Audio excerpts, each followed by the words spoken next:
Hindi naman Hey yung guys, ganito magluto na. nalalakba nga ito na. Tuyo sa Canada.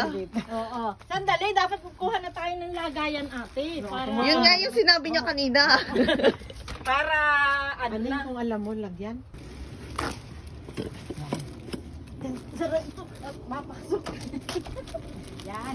Masarap ito bago ito nung nabili ko. Ang ganda pa, no? Ayan. Hindi masyadong ano. Wow.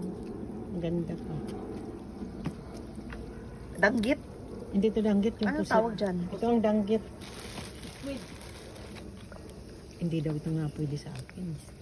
Ang pusit. Ang tandon na siya. Huwag na siya. Kawawa naman. Deep fry pala siya.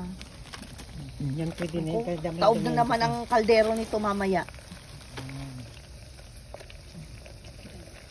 Tama na yun. Sa labas magprito ng tuyo para hindi mabaho sa loob. Yay! Tatakpan na natin ate. Tapan na muna. Ang lamig.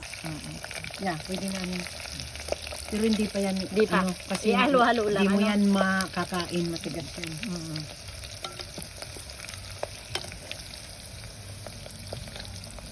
Takpan natin ulit.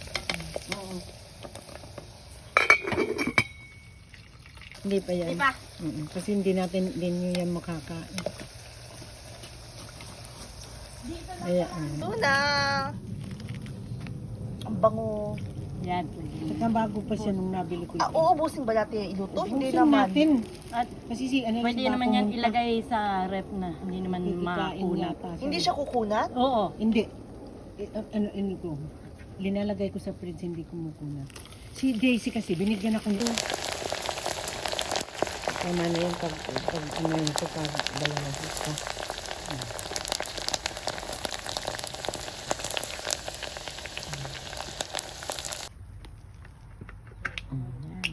Yan ang malutong. Para doon sa New York, sasabihin ko sa inyo, lahat kanto-kanto may tindahan ng yung nag-ano ng ano, mga